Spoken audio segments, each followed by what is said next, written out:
basic na turo ko dito. Yung dati parang tinuro sa amin ng mentor namin eh. Yung letter A. Ito, letter A. From this position, just form a letter A.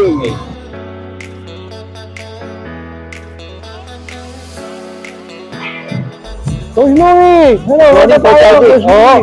Okay, magpakita tayo ng mga exercises ngayon. Yung integration. Integration na ngayon. Tapos na tayo nag-warm up. Nag-movement preparation. Tayo. So yung inhibition, activation. Diba? So ngayon, magpakita tayo kung paano ba tayo nagtuturo. Tama. Tamang galaw. Diba? Tamang galaw. Very important to, Coach Arjen, na makita at maintindihan ng ating mga so ito yung integration exercises or ito na po yung aming main exercise. Ha? Okay. So simulan natin, Coach Louie. Okay, Coach Arjen. Okay. Mga kababayan, kwentuhan tayo. Okay, Coach Louie. Una na ako. Kunwari, kliyente kita. Yung first thing na tinuturo ko usually is how to squat, how to deadlift. Okay. Yan yung very crucial na movement. Both of this movement are functional movement. Oh, tama. Diba? When you deadlift, you're picking up something from the ground, yes. Diba? May pinupulot ka. Hindi ka pupulot ng gano'n. Oh. Ano ba yung tamang pagpulot? Diba? Yung paggamit ng hip. Diba? So yan yung deadlift. When you squat, pag yun naman umuupo ka, tumatayo ka. So both are actually functional movement, di ba? Kaya lagi ko siyang tinuturo, ito yung tamang squats, tamang deadlift, okay? So, ano ba yung difference ng dalawa? Yun ang lagi yung, ngayon ako nagsisimula. So, paside ka na lang, Coach Louie, para makita ka ng ano. Okay. Paside, mas maganda kung paside tayo para makita yung knee and hip joint mo. So, sa squats, ano ba yung difference ng squat and hip and deadlift, di ba? Ang squats is a majority knee movement. Okay. Pero both are moving. Knee, hip joint. Knee joint, hip joint. Yan ang squat. Pero ang difference po ng squat and deadlift is, ito, ang squat, you always begin the movement with knee. Knee bending muna bago hip bending. So, squat muna tayo. Squat. Yan, knee muna bago hip. Okay, ulitin ko, Coach RG. So, ang Coach Louie, ang pinaka-description ng squats is a collapse. Okay. Pababa, downward movement, Coach Louie. Ayan. So, knee muna. Tapos, hips. Knee and hips. Basta downwards. Kailangan completely down lang siya, pababa. So, may mga tao na kayang bumaba all the way down. Yung ass to grass, Coach Louie, show them. Ass to grass squats, So, ganun ka, deep squats. Yan. Ganyan. Yan ang squats, Majority knee movement. So yung deadlift naman, it's a hip hinge exercise. So kung yung squats is a collapse, yung ating deadlift naman is a hip hinge exercise. Meaning, you start with your hip joint. Hip muna, tapos, ganito diyan, Coach Louie. Tayo muna, upright. So backward yung hips, bend. Wag muna yung tuhod. Pag nag-tighten to, doon magbibend yung tuhod, tapos baba, and up. Yan ang deadlift, So, you begin the movement with the hips, tapos, yun. Kaya hip hinge. Alam niyo po yung hinge ng door? Ito yun, hinge. Kaya yan ang hip hinge. Kaya siya tinawag na hip hinge. Yan. So, it's a majority hip movement. Kung yung squats is a majority knee movement, ito, majority hip movement. Ito, ang squat is a knee movement. And then yung deadlift naman is a hip movement. Ito yung forgotten joint, mga kababayan. Ito po yung hindi na natin ginagamit. Coach Louie, paano na pumulot ang mga kababayan natin ngayon? Okay. Paano na? Yung hindi normal na pagpulot. Ito yung nangyayari. Ano nangyayari ngayon? Sige nga. Yung usual na ginagawa ng mga kababayan natin, ito. Ayun, hindi na kasi ginagamit to. Ito na sila, dito na gumagalaw sa lower back. Yung tama po ay forgotten joint, di ba? Yun, gamitin nyo yung hip joint nyo. Or gumalaw kayo sa hip. Kaya nga kailangan natin ng proper hip mobility bago tayo magbuhat ng mabibigat na deadlift, mga ganyan, bago May mga, Coach Louie, dagdag ko lang, may mga talagang tao na hindi functional yung hips. Hindi makapag-deadlift, Coach Louie. Kaya ang usually, di ba, hindi nila kaya yung gano'n. Ang sinisimulan ko siya, Coach Louie, is to, one leg lang. Single leg. Kaya actually, this is the safest way to pick up deadlift. This is the safest way to pick up something. Wow, this is very good. Hip hinge pa rin siya, di ba? Pero pa isa-isa lang, right and left. Dito hindi ka magkakamali rito na Unlike yung proper deadlift, yung deadlift kanina, kahit wala kang buhat dyan, pag nagkamali ka, aray! Oo, iipitan totoo, ka. Coach RJ. Pero kapag single, hindi ka magkakamali dyan. You can never go wrong with that. Walang injury dyan. Kasi talagang glutes ang gagamitin mo dyan. Oo. Siguro, Coach RJ, sa mga gusto mag-start ng ganitong movement, be careful kayo na huwag kayong kukuha ka agad ng weights. Oo nga. Make sure na yung tamang movement muna ang gagawin bago nyo kayo mag-load. Difference of squats and deadlift. So, ano pa bang pwedeng gawin leg exercises? Lunges ba? Pakita mo nga yung lunges, Coach Louie. So, reverse lunges or Siguro, perfect. Reverse lunges. reverse lunges. Mag-start po kayo sa reverse Ako din lunges. lagi, Coach Argel, reverse lunges ang Kasi ito yung pinaka-knee friendly, di ba? At saka safest movement. Yan ang pinaka-knee friendly, yung reverse lunges. Reverse lunges. Perfect. Yan. Mas knee friendly yan kaysa dun sa mga forward. Oo. Sa forward lunges, ganyan. Yan. Or dun sa stationary, mas knee friendly. Tsaka dagdag ko lang pala, Coach Louie. Dun sa squats natin kanina, pa-demonstrate niya. Ang isa sa mga instructions ko dito Okay. is to put majority of the pressure From here the sa heel. Yeah, tama. Good So point, Coach Archie. 60% of your pressure is on Yes, your heel, very important yan. 40% of the pressure on your toe. Pero, yun nga, maglagay ka rin ng pressure sa toes, Toes, kahit yeah. paano, para ma-work pa rin Stabilizer din yan eh. ma-work pa rin yung tuhod nyo. Actually, ako, Coach Louie, sa squats, yan yung isa sa mga natutunan ko sa corrective exercises. Eh. Yung, di ba yung old school squats na tinuturo natin na pag gano'n, para more of hip hinge. Ako hindi, just pull up, downward. Pull-ups. Yeah, kahit na mag-forward pa yan, actually, it's okay. Kasi you're working on your quadriceps eh. Yun nga, yung lagi kong tinuturo nowadays, kung gusto mo ng puwet, pwede mag-hip hinge ka na lang, mag-deadlift ka na lang. Pero kung gusto mo ng quadriceps or ano, talagang pull up, total down and up. Squat. Kasi yan naman ang normal na activity ng squat, di ba? Normal na purpose ng squat. Collapsing. Collapsing. It's a standing up from a sitting position. Yan yung mga natutunan ko sa corrective exercises. Siguro, Coach Archie, madagdag ko lang, kasi meron tayong different tightness or structure of our body. So, siguro nakita nyo, si Coach RJ, dire-diretso nakakaupo ng gano'n. So, wag po kayo mag-start po kayo ng basic na, halimbawa, nag-squat kayo ng ganito, collapse, at medyo may tightness yan, pwede nyo namang luwagan. It doesn't mean na stop exercising. Yun nga, meron din akong seminar na attendan before, yung squatology. So, we have different types of squats. Yes. Kasi iba-iba yung orientation ng acetabulum natin. So, hanapin nyo kung ano ba yung komportable sa inyo. Kung wide ba yan, or ganyan, nakabuka, okay lang. Kung saan kayo makakababa ng todo without any restriction, movement restrictions. Or pain. Diba, sabi ko nga sa'yo kanina, kaya nga pumapasok yung importance ng ating movement preparation, yung mobility. Kasi kung hindi mobile yan, at saka hindi mobile yung ankle joint, hindi mo magagawa to. Kaya kailangan work on your mobility first before magawa mo itong mga activities. Tsaka pansin nyo mga kabayan, si Coach RJ, bodybuilder yan. Bibihira. Mabibilang nyo sa daliri yung makakapag-squat yung mga bodybuilder kasi sobrang tight ng hamstring nila, ng hip. Kasi I work on my mobility. Yun ang pinaka-importante. Kahit bodybuilder kayo, dapat make sure you work out on your mobility. Correct. So, what else? Coach Louie, sa akin, yun ang very important sa movement. Yung squatting and deadlift. So, push and pull next. Ikaw, Coach Louie, or may medality ka ba? Siguro madadagdag ko lang yung sa safe side, be careful na yung movement na gagawin. So, it doesn't mean na pag sinabing reverse lunges, bababa kayo kaagad ng ganito. So, start gradually, di ba? Dahan-dahan, di ba? Dahan-dahan. Tama. So, ang isa pa pala, Coach Louie, improve yung flexibility at the same time yung movement. Ang isa pa palang point pala is these exercises, you can do this with or without weights. Yes. With or without weights, squats. Body weight is enough. Hip hinges, ganun din. Yung pinagawa ko sa inyo kanina, yung sprinter.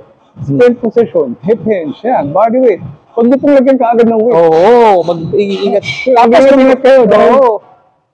Tapos siguro, pag nag-movement ka na, pwede mo nang idagdag na, alam mo, sa squat, gusto mong medyo, parang easy na sa akin, medyo lagyan mo na rin ng hop or jump. Yeah, later on, mga ganyan, advanced na yan. Pero ako ganun. Kala nila, deadlift, buhat ka. Ganun ka agad. No. I'm teaching, not deadlift. Hip hinging. Very important. Hip hinging, not deadlift. It's the, parang the movement For me, movement matters most. Siguro, i-recap lang natin, Coach RG, kasi napaka-importante nung nabinanggit ko kanina. Yung from knee to hips, yung hips to recap to natin, knee. ha? So, yung knee, ay yung squat, begin movement with your knee joint. Tapos, it's a collapse, down and up. Kunwari, ito yung bar, nasa likod ni Coach Louie. Kailangan hindi nagta-travel front or side. Diretso siya, diretsong collapse, ha? Yeah, very good. Ang hip hinge naman, or deadlift or, actually this is hip hinge because we're not lifting. Walang left na nangyayari. In hip hinge, you begin the movement with the hips, ha? And then up. Yeah, hinge. Parang, ang hinge is sa door. Di ba yung mga sa door, yung hinge ng door? Yes. Yan. Yan ang difference ng squat and ng hip. And try to feel it also. Kailangan feel it in your glutes and hamstrings. Okay? So, importante, Coach RD, na mabanggit din natin yung mind and muscle connection, di ba? Muscle connection. Correct. So, that's it. Alright. Move on tayo, upper body, and we'll be back. So, Coach Louie, ano tayo? Back to integration exercises. So, discuss na natin yung hip exercise, hip hinge, diba? Parang deadlift pattern, tapos yung knee exercise, knee and hip, yung squat pattern, yung collapse, di ba? So, ito yung mga leg, mga basic leg exercises. So, nadagdagan pa natin siya ng lunges, reverse lunges, pinaka knee-friendly, di ba? Na form of lunge. So, ngayon, ano naman, ituro naman natin yung mga iba pang function ng upper body, which is pushing and pulling. Diba? Okay. So, magde-demonstrate ako ng pushing. Si Coach Louie naman ang magde-demonstrate ng pulling exercises mamaya. Okay? So, start tayo dun sa pinaka-paborito. Mga kalalakihan. Bench press, di ba? Naalala ko nga, Coach Louie, kapag Monday sa Pilipinas, International Chest Day. Chest Day, yan. Lahat yan, nagche-chest. Unahan, nakapila sa bench press machine, di ba? Di ba? Yan ang katuhan hanggang ngayon sa Pilipinas, nangyayari pa rin yan. Actually, kahit dito sa UAE. Yung mga trainer. Sa Dubai. Pero dito, since iba yung weekend natin, di ba? Dati, Sunday ang International Chest Day. Dahil yun ang first na, parang gano'n eh. Dahil Friday ang off, dati pero ngayon, since nag-adapt na, nag-adapt na tayo dun sa weekend ng di ba? Ng lahat na. So, sa Saturday, Sunday na ang weekend, Monday na. Balik ko sa Monday, International Chest Day.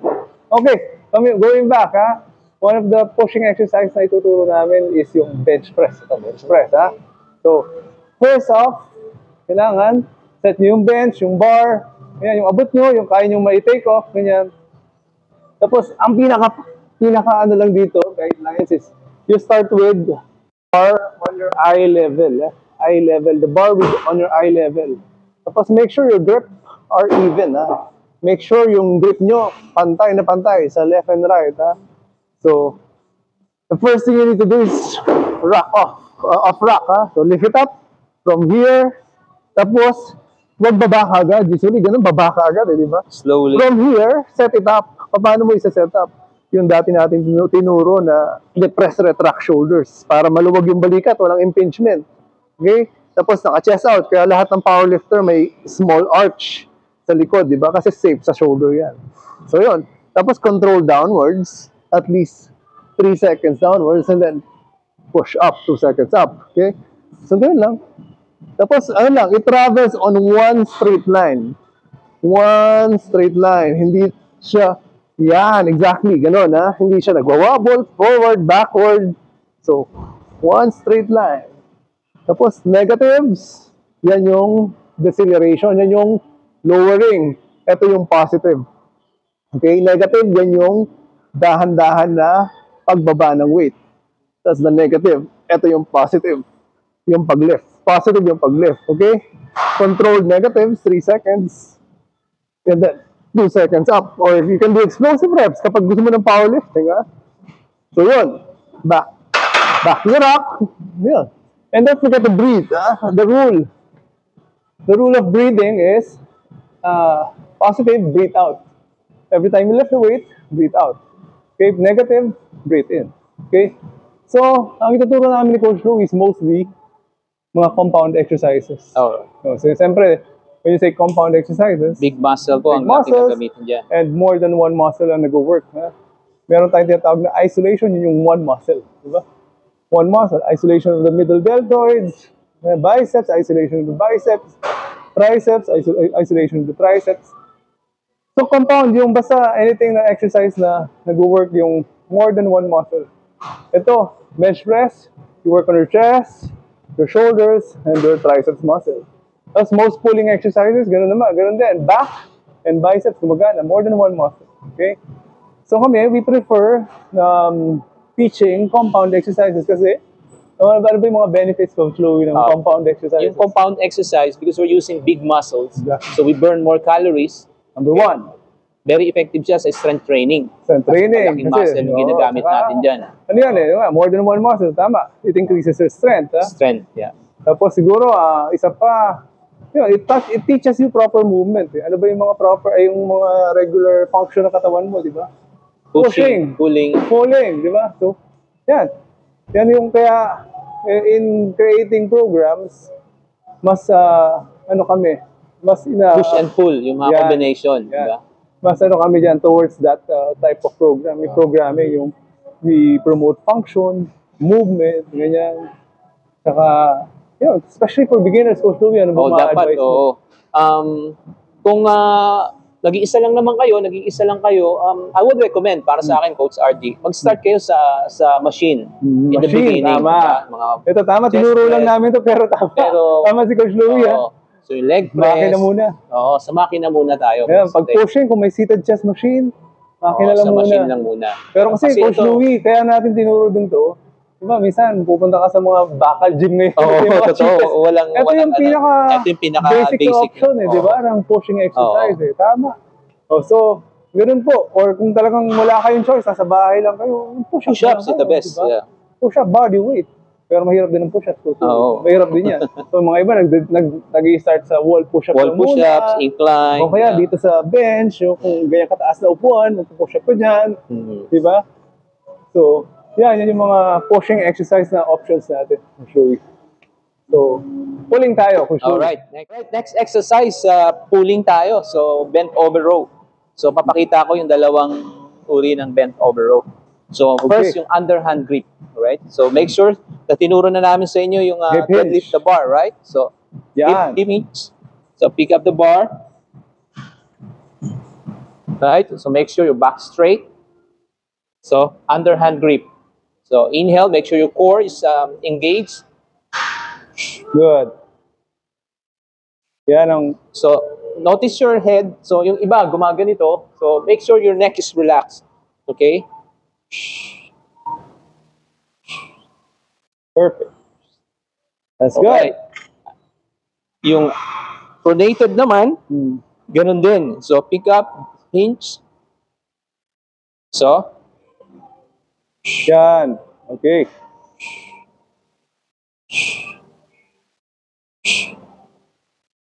Okay. Alright. So, Coach Louie, anong difference ng dalawang grip? So, yung pagkakaiba noon, yung underhand grip, it works also on your bicep. Oo, maraming biceps, di ba? Kasi nakasupinate, di ba? Tama. Pag pronated naman, yung upper back mo, ang nag-i-engage doon. More of back naman, majority back exercise. Of course, sa position na naka-bent over ka, yung core mo engaged. Yung core mo, siyempre. Nag-work din yung core mo. Of course, your legs. Lalo na kung mabigat na yung binubuhat. Actually, Coach Louie, medyo advanced din to, di ba? Yeah, medyo For beginners, we still recommend machines. Machines. Kung may machine, pero sabi nga namin, kung pupunta ka sa bakal gym at meron kang barbell na nakita, dumbbell, ito lang yung mga options mo. Ito yung isa sa mga pulling exercise na maganda.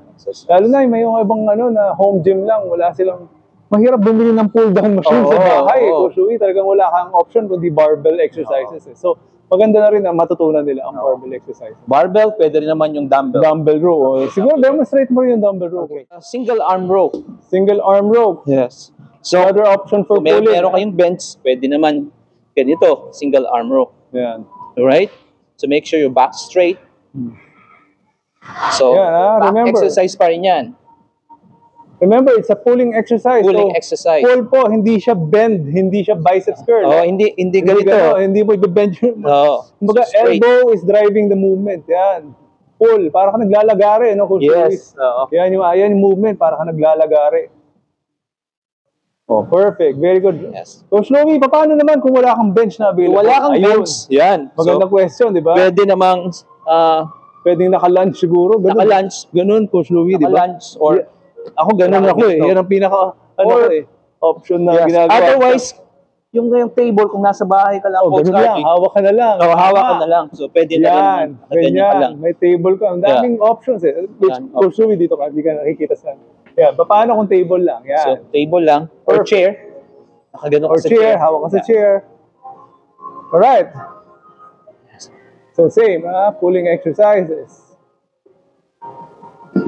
So, yan dagdag ko lang, Coach Louie. So, sinabi nga namin yung positive and negative kanina, di ba? Same with pulling, meron din siya. So, parang opposite naman. Yung pulling, pataas yung positive, pababa yung negative. So, pag pinul mo, dun ka exhale.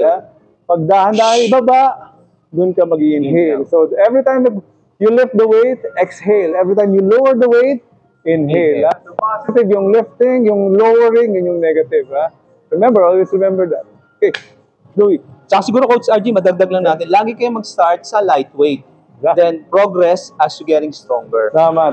Saka, wag po natin i-compromise yung form sa, yun yung sa weight. Mga iba, yan ang pagkakamali nila. Coach Louie, yung mabigat, pero ganun na silang gumalaw. Wala na yung proper na galaw. Form. Yun yung pinaka-importante, yung proper form para malayo kayo sa injuries. Tsaka yan, Coach Louie, sabi ko nga, di ba, I'm not a fan of to failure exercises. Especially sa compound exercises, yung talagang to failure na nawawala na yung form. Gusto ko talaga, kung gusto mong basagin yung muscle mo, makukuha mo naman through volume.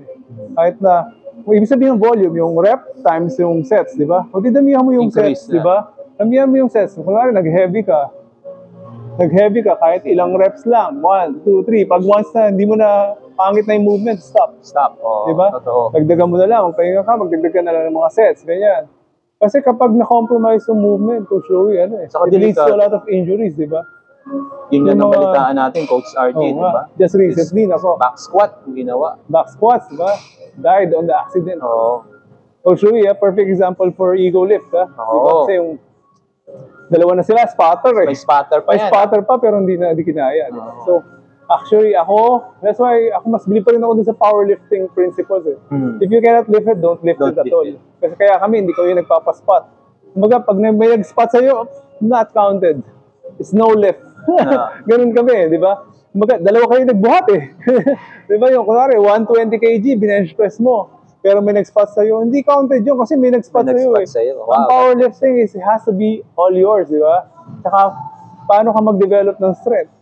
Kailangan practicing mo ng practicing yun on a perfect movement. Hindi pwedeng mag-fail na, kasi ito yung matatandaan eh. Ito yung matatandaan ng katawan mo kapag yung nagdadrag na, yung talagang hihirapan na, bumabagal na yung movement. Ito yung matatandaan ng utak mo eh. Siguro, Coach RG, may tanong yung mga viewers natin. Kailan tayo magdadagdag ng weights? Yun. During our training. Halimbawa, after 1 week or 2 weeks na kayong ginagawa niyo yung movements, kailan ka magdadagdag ng weights? So, normally, mga subjective yan. So, ako talaga nag-base ako sa movement. Sa movements, mag-increase ka ng 5 to 10% ng weights na kasalukuyang binubuhat mo. So, and the most important, listen to your body. Kung nagagaangan ka na talaga after 3 reps, mag-increase ka slowly. Basta ba laging aim for perfect movement. Sabi nga nila, di ba, practice makes perfect. Pero kulang daw yung term na yun eh. Hindi daw pwedeng practice makes perfect lang. Perfect practice makes perfect. Makes perfect and progress. So, kumbaga, kailangan yung practice mo is perfect as well. Kaya pag pinractice mo yung mali-mali, yun ang matatandaan ng utak mo. Kaya sa powerlifting, Coach Louie, we focus on movement, hindi kami nag-fail. Kumbaga, bench press, 1, 2, 3, 4, bago ka pa, gumanon ganun, ay, stop na. Kasi walang matatandaan yung utak mo. Very important yun sa sinasabi ni Coach RG. Kasi nga, pag lalo na kung beginner pa lang kayo, tapos napifailure na kaagad kayo, sigurado, injury ang aabutin sakit ng katawan mo nun. Basag ang katawan ang muscles mo nun. So, ganun. Always aim for movement muna. Movement before resistance, before yung talagang hirap na challenge, ganyan. Movement. Marami ka ma-achieve dyan. Tsaka yung mga failure na yan, normally, pang advanced na talaga yan. Yung matagal na nag-workout. Pwede ako mag-fail, Coach Louie, sa mga isolations. Kasi pinipiga mo talaga yung muscles, di ba? Kasi tsaka magagaan lang mga isolations eh. Pero pagdating sa mga compound exercise, it has to be perfect movement. Pull perfect, push perfect, squats perfect, deadlift perfect. Pakatatandaan natin yung sinasabi ni Coach RG kasi nga, ito based on experience niya na. Na doon sa mga taong nag-failure ng training nila, siguradong ang daming injury din. Also, diba?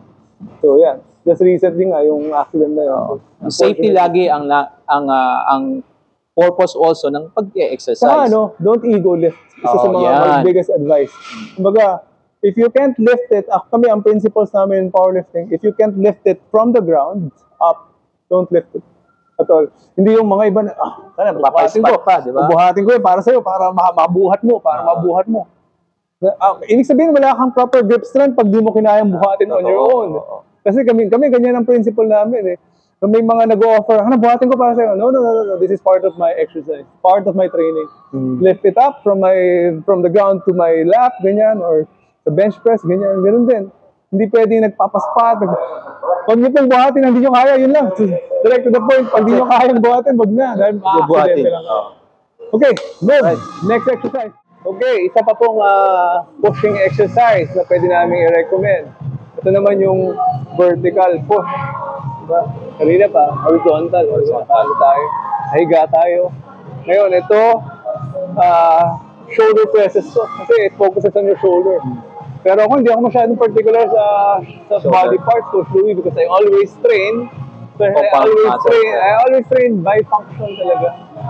Baga, parang ang gusto ko lang, ma-develop ko yung pushing pataas ng yung endurance nun, yung strength nun. Kung ilang beses ba ako makakapag-push pataas, makakapag-push pa ganito, makakapag-push pa ganon. Ganon ako eh, more on function talaga. So, yan. Shoulder presses, shoulder presses. So, start with, ako, ang pinaka-basic na turo ko dito, yung dati parang tinuro sa amin ng mentor namin yung letter A. Ito, letter A. From this position, just form a letter A. Letter A, So, don't forget to breathe out as you lift it up. Positive, negative. Dahan-dahan sa negative. Explosive up, pwede nyo gawin. Yan, positive, control sa negative. Positive, negative. Okay? Alright. Tapos, isa pang guideline. Yung dati namin dinuturo sa inyo na depress and retract the shoulder. Very important. Very important. Kasi ito, baba ko lang. Itong position na to, it increases the subacromial space. Yung space dito, sa head of the humerus, saka doon sa acromion process. So, pag gumalaw yung humerus, walang masyadong impingement na nangyayari. Kaya nga, sa mga bench press, yung mga powerlifter, di ba? Naka-arch yung likod, Coach Louis. Kasi, hindi naman cheat yun eh. More on protective mechanism yun for the shoulder. Kasi nga, kapag hindi mo dinepress, retract, bench press ka lang, ganyan. O kaya ito, ganyan ka lang. Sobrang liit ng space yun sa subacromial space. Grind din yan. Ang daming mga tissues na dumadaan dyan.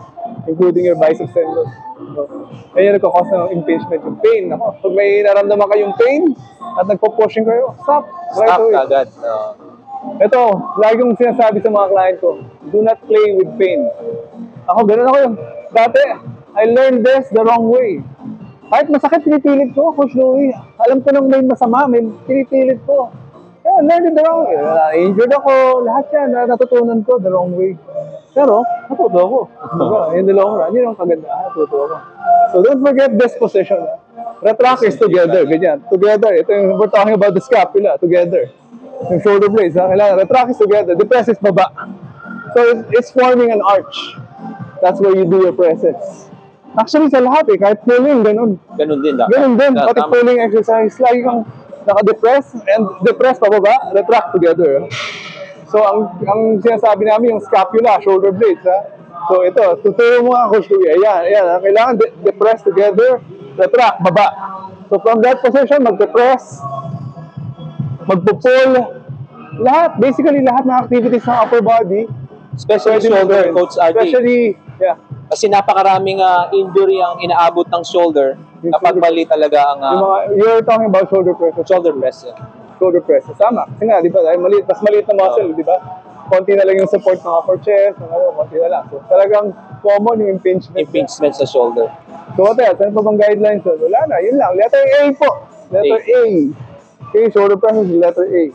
Siguro, si Coach RG, medyo advanced yung pinakita niya. Kung meron kayong support sa likod, sumandal kayo at the beginning. Yeah. Saka wag na wag niyo pong gagawin ito kung kulang naman yung mobility ng shoulders. Oo, very important yun, Coach RG. Hindi mo naman mataas to in the first place eh. Hanggang dyan ka lang. Mas may injured ka lang, di ba? Ang gawin nyo na lang po is sumandal ka na lang sa incline na dumbbell press. Doon ka na lang. Doon lang yung kamay mo. Hanggang dito lang, hindi mo maitaas, di ba? So, medyo incline na lang. Incline na lang. Yeah, or tama si Coach Louie, i-prepare nyo. I-prepare nyo. Sa akin kasi Coach RG, pag talagang nakita ko hindi tama yung hindi ko pero matagal yan. Oo, matagal.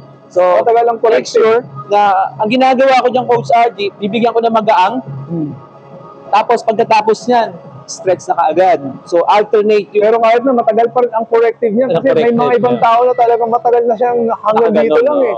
Lalo na yung mga kababaihan na nag-suffer sa frozen shoulder. May mga range of motion deficits na eh. Kumbaga, meron ng mga natirang limitation of motion. Ang tawag sa physical therapy before. Limited yung range of motion, limitation of motion, di ba? Kasi ang flexion, 180 degrees eh. 180 degrees ang flexion. Eh siya, yung mga ibang nandito lang, hindi na may taas. So, yun. Even me, I was a bodybuilder for a long time. Medyo tight pa rin siya. Lagi ko ako nagpe-prepare kapag nagpe-press ako. So, inabanggit namin doon sa unang videos natin, yung preparation. Remind Coach Louie yung ating dalawang steps, which is inhibition and activation. Very good point. Ayan. Huwag niyo pong kakalimutan yun. Yung sa dati natin, sa past video natin, yung inhibition and activation. Okay. That's it for another push exercise. Ngayon, another pull tayo, Coach Louie. So, yung next movement na ipapakita natin o exercise ay lat pull down. Alright? Pull down ito yung lat pull down machine. Pulling tayo ngayon. Pulling exercise. Alright. Position, Coach RG. Okay. Yes. So, depress, retract. Don't forget.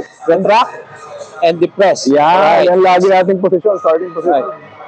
Para maluwag. Tapos pull downward. Pull down.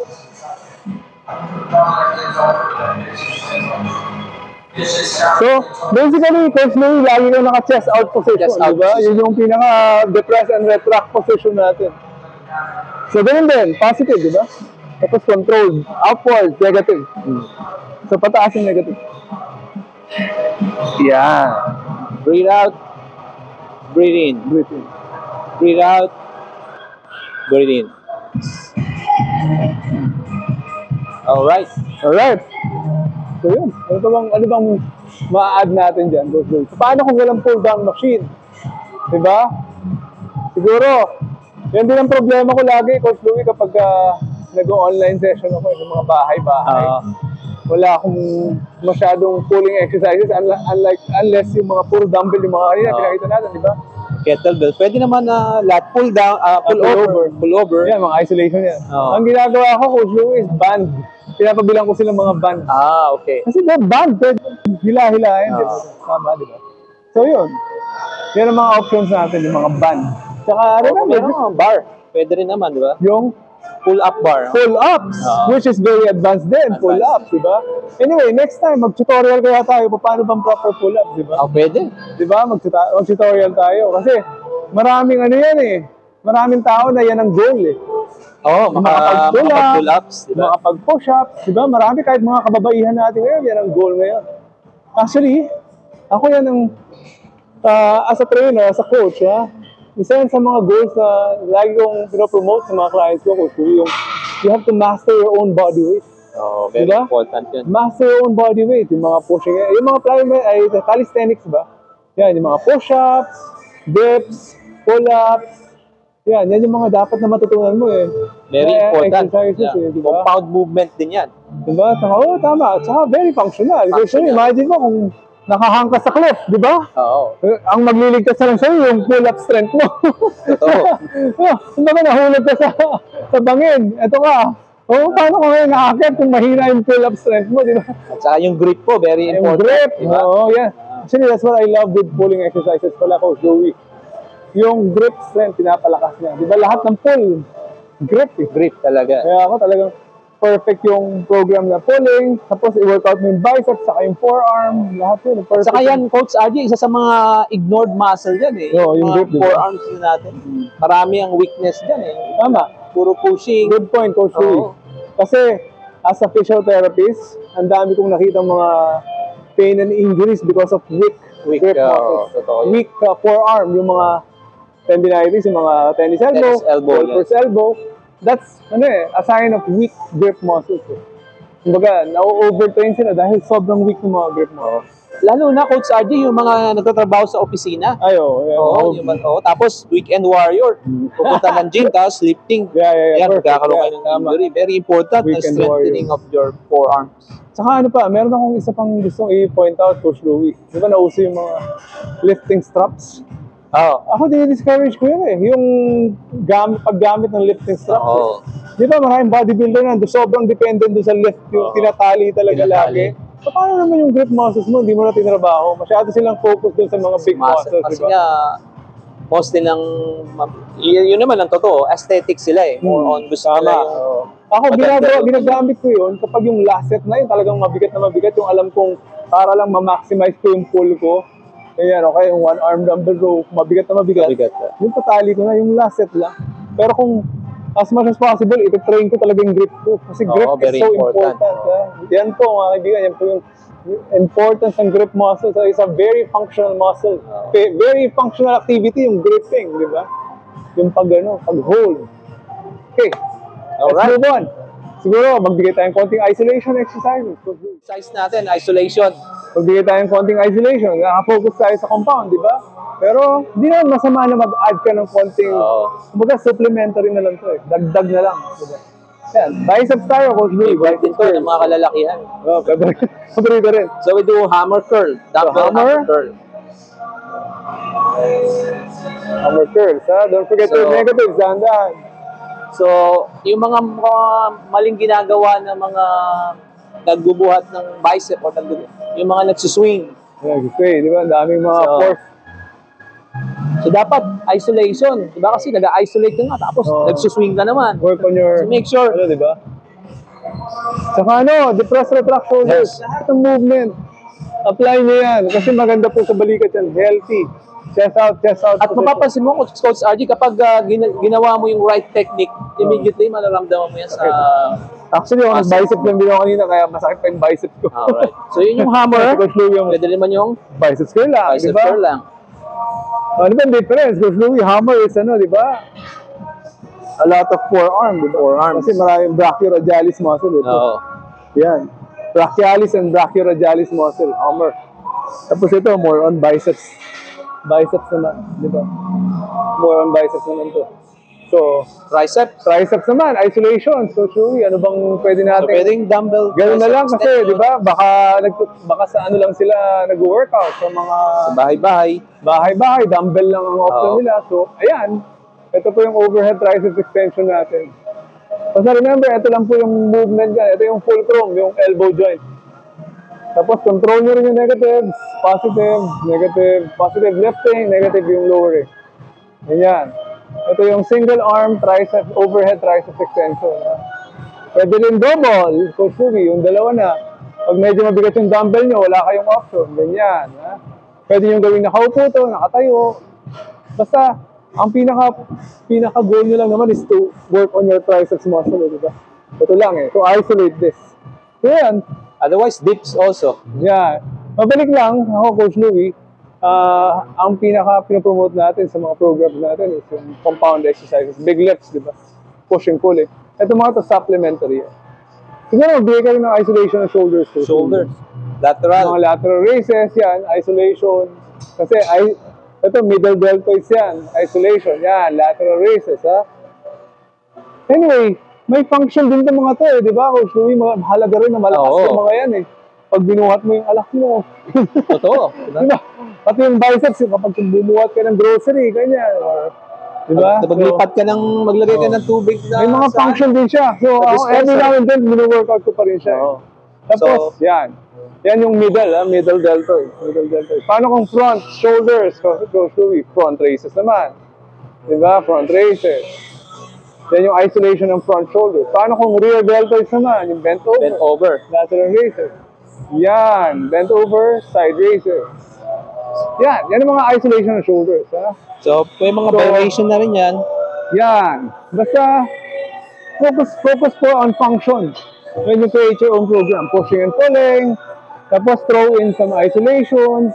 Pushing, ilang sets ba dapat for beginners? For beginners, I would recommend mag-start kayo ng 1 to 2 sets. One lang muna, pwede na, di ba? Parang hindi naman. First day, siguro, one set. Otherwise, pag ginawa nyo 3 sets, yung normally Coach Archie sa bodybuilding, di ba? Bibigyan ka ng program 3 sets. The next day, di ka na makalakad. Masama pa dyan, yung first na program. Since yung trainer, nagpakitang gilas. So, giant sets tayo, 4 na exercise kahit away. Nahilo na. Oo. Ingat po tayo dyan. Dahan-dahan lang po, hina-hina eh. Kumbaga, sabi nga namin, beginners kayo, para kayong mga kakarag-karag ng sasakyan eh. Hindi ka pwedeng harurutin right away. Oo, gradual talaga. Conditioning muna. So tama, 1 to 2 sets. Start kayo 1 to 2 sets. Pwedeng 2 sets on the second day, tapos eventually 3 sets na. Increase kayo ng 3 sets. Habang nasasanay. Repetition, 8 to 12 reps. Ganyan. Yan. It doesn't have to be failure. Lalo na sa mga first sessions, di ba? Ano pa mga sa mga beginners po, so bagong pasok mo dyan? Ang importante, Coach RG, yung mind-body connection, yung mind-muscle connection. Sabi lang natin, dapat yung right technique. Kung nagba-bicep kayo, di ba? Ramdamin nyo yung muscle, hindi yung basta nakita nyo yung mga...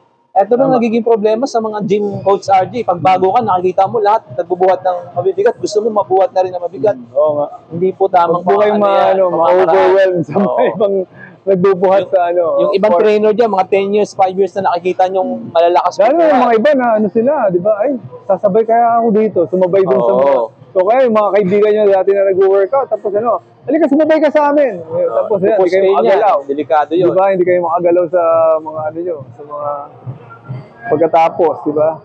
Actually, Coach Louie, dagdag ko lang, yung rhabdomyolysis ba yun? Tama yun? Yung worst scenario na nangyayari sa mga beginners, yung blood on the kidney. Kasi sobrang torn ng mga muscles eh. Rhabdomyolysis. Paki-google na lang. Medyo first time ko narinig yan. Kasi rhabdo. May mga sakit ng mga crossfitters before. Yan yung mga dito na worst scenario. Overwork yung muscle. Talagang mihi ng dugo, may mga ganun. Kasi dadaan ng kidney mo, yung mga dugo na kasi napulit mo ng sobra-sobra yung muscles mo. Yan po yung mga worst scenario. Naku, nahu-hospital pa yung tsaka nagkakaroon pa ng worst scenario, kidney failure. Yun yung pinaka-delikado ng po kayo sa mga intensity. Dahan-dahan ang pagtaas ng intensity. Hindi po kayo, huwag kayong sumabay sa mga advanced lifters right away. Tsaka tama yung sinabi ni Coach Louie kanina, yung importante yung mind-muscle connection. Huwag niyong kakalimutan yun. Basta na-feel nyo siya, pwede na yun. Huwag nyo nang kailangan i-challenge na sobra-sobra sa umpisa. Tsaka pag may soreness, listen to your body, di ba? Kung masakit yung katawan nyo, ipahinga nyo, di ba? Or mag-light exercise kayo, walking, or cardio, or swimming, or... Coach Louie, babalik tayo sa sinabi ko before na yung concept ng mga tao, the more the better. Di ba? Hindi po, mali po yun. Yung the more the better, mali yan. So, dapat, hinahinay lang, hindi yun nai-stress yung katawan mo sobra-sobra. Sabi nga natin, train smart, not hard. Pinaka-title ng natin. Ng ating podcast. Kailangan mag-start na kayo, magsimula na kayo, di ba? Tapos matuto kayo, try to learn as much as you can. Opo. By experience din, di ba? Hindi yung... train safely. Yun yung pinaka-important. Listen to your body. Mag-aral kayo mabuti, pwede. Magtanong-tanong sa mga trainers. Ganyan, magtanong. Pag-aralan din. Go to University of YouTube, di ba? Pag-aralan din mabuti bago nyo gawin. I-feel nyo muna, di ba? Yung exercise. Dati ako, nagtatanong ako ng mga advice sa mga advanced lifters. Paano ba palakihin yan? Paano ba palakihin right technique ng mga paglilit. Marami kayo matututunan eh. Pero make sure, tama yung tatanungan nyo kung talagang marunong ka. Di ba? So yun. So, if you have any questions, just comment in the comment section. Like and share na rin po. Yeah, and don't forget to subscribe. Free po ang subscription. So, that's it for our exercise. Wala naman na. Basta yun lang. Train safely at mag-start na kayo. Okay. Mag-start na kayo. It's never too late. Okay? Just build as much muscle as you can as early as possible. Alright. Okay. Goodbye. Okay. Bye for now. Thanks so much. Thank you. Bye.